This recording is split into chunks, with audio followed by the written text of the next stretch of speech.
Hello friends, জয় মোহনবাগান। মোহনবাগান এএফসিতে কেমন performance করবে এখনও কারোর জানা নেই। তবে এই মুহূর্তে কিন্তু মোহনবাগানের সমর্থকরা এশিয়ান মঞ্চে একটা দারুণ নজির সৃষ্টি করেছে। সেটা হচ্ছে দর্শক সংখ্যার উপস্থিতিতে মোহনবাগান এই মুহূর্তে এশিয়ায় 5 নম্বর দল হয়েছে। অর্থাৎ মোহনবাগানের আগে আর কিন্তু 4টে দল রয়েছে যাদের দর্শক উপস্থিতি কিন্তু মোহনবাগানের থেকে বেশি রয়েছে। তো এশিয়ায় এতগুলো দেশের এতগুলো ক্লাব রয়েছে, তাদের মধ্যে মোহনবাগান সেখানে 5 নম্বরে দাঁড়িয়ে রয়েছে, সেটা কিন্তু একটা বিরাট ব্যাপার। এর আগে ভারতীয় কোনো ক্লাব কিন্তু এইরকম পর্যায়ে যেতে পারেনি।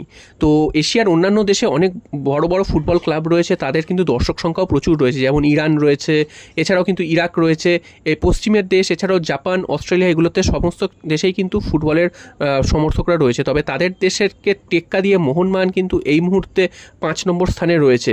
তো যেটা মনে করা হচ্ছে আর বেশি দিন বাকি নেই, মোহনবাগানের সমর্থকরা কিন্তু এশিয়ার 1 নম্বর সমর্থক হবে এবং এশিয়ার তাদের দর্শক সংখ্যার উপস্থিতিতে কিন্তু এশিয়ায় তারা 1 নম্বর হতে চলেছে।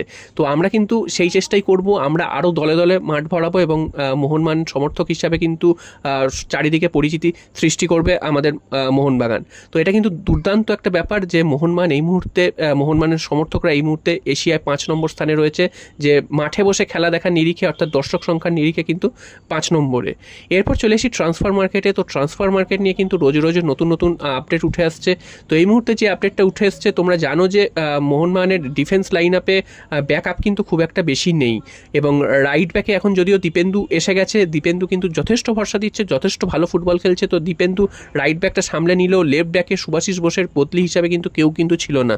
যদি সুভাশিস বোস কোনো কারণে চোট পেতো বা কাট সমস্যা হতো, সেক্ষেত্রে আশিক কুরুনিয়ার ওপর ভরসা করতে হতো। যদিও আশিক কুরুনিয়ার তারও কিন্তু যে সব ম্যাচে তিনি খেলতে পারছিলেন তা কিন্তু নয়। তো তাই জন্য কিন্তু মোহনবাগান চাইছে তরুণ একজন প্লেয়ারকে মোহনবাগানে সই করাতে।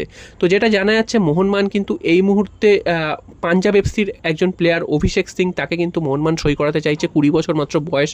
তো যেহেতু সুভাশিস বোসের বয়সটা 30-এর ওপর উঠে গেছে, তাই জন্য কিন্তু এই প্লেয়ারটির দিকে মোহনবাগান এখন নজর দিয়েছে, যাতে সুভাশিস বোসের ব্যাকআপ হিসাবে রাখা যায়। সুভাশিস বোসকে ছাড়ার তো কোনো প্রশ্নই নেই, কারণ সুভাশিস বোস যা পারফরমেন্স করেছে তাতে কিন্তু এক কথা খুব দারুণ।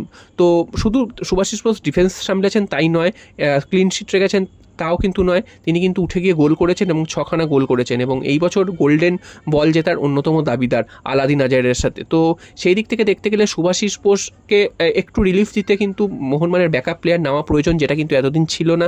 তো সেই দিকে মোহনবাগান নজর দিয়েছে, এটা কিন্তু ভালো দিক। যখন সুভাশিস বোস খেলতে পারবেন না, কাট সমস্যা অথবা অনেকগুলো ম্যাচ মোহনবাগানকে মৌসুমে খেলতে হবে, এএফসি চ্যাম্পিয়ন্স লিগ 2 রয়েছে, এছাড়াও সুপার কাপ রয়েছে, তারপর আইএসএল খেলবে সামনের মৌসুমে, ডুরান্ড কাপ রয়েছে, তো প্রচুর ম্যাচ মোহনবাগানকে খেলতে হবে। তাই জন্য কিন্তু সুভাশিস বোস প্রত্যেকটা ম্যাচেই তিনি সার্ভিস দিতে পারবেন তা কিন্তু নয়।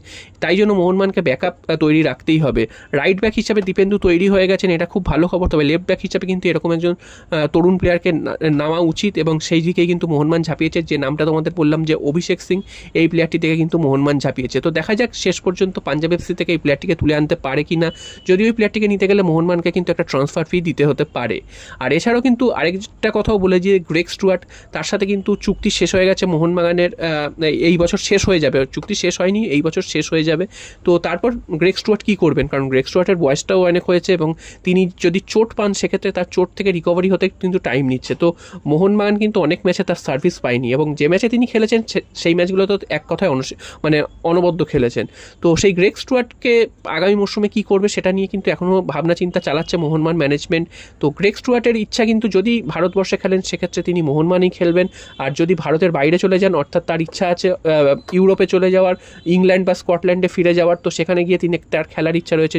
তার বয়সটাও অনেকটা হয়ে গেছে, ভারতে যে গরমের মধ্যে তার খেলাটা কিন্তু খুব একটা আর পেরে উঠছেন না এবং আমরা দেখেছি যে আইএসএলের লাস্ট দিকে এসে তাকে কিন্তু অনেকটাই ক্লান্ত এবং অনেকটাই কিন্তু স্লো হতে দেখেছি, যেটা কিন্তু প্রথম দিকে ছিল না। তো তাই জন্য কিন্তু গ্রেগ স্টুয়ার্টকে নিয়ে মোহনবাগানকে ভাবনা চিন্তা করতে হবে এবং গ্রেগ স্টুয়ার্টকে যদি মোহনবাগান ছেড়ে দেয় বা না রাখে, সেক্ষেত্রে কিন্তু একজন গুরুত্বপূর্ণ অ্যাটাকিং মিডফিল্ডারকে মোহনবাগানকে নিয়ে আসতে হবে। তো সেই দিকেও মোহনবাগান নজর রেখেছে, শর্ট লিস্ট করছে বিভিন্ন, যদি ভালো কোনো অ্যাটাকিং মিডফিল্ডার পেয়ে যায় সেক্ষেত্রে কিন্তু গ্রেগ স্টুয়ার্টকে মোহনবাগান ছেড়ে দিতে পারে। তো এখনও অবধি তাকে ছাড়া হবে এরকম কিন্তু কোনো ডিসিশন নেওয়া হয়নি, তার ব্যাপারটা কিন্তু এখনও ঝুলে রয়েছে। তো আগামী দিনে এইটা নিয়ে কিন্তু আর কয়েকদিন পরে কিন্তু এটা নিয়ে কিন্তু একটা ফাইনাল ডিসিশন নিয়ে নেবে এবং তারপর কিন্তু মোহনবাগান যদি তাকে ছেড়ে দেয় সেক্ষেত্রে কিন্তু নতুন প্লেয়ার কিন্তু শর্ট লিস্ট করতে শুরু করে দেবে। তো দেখা যাক শেষ পর্যন্ত কী হয়।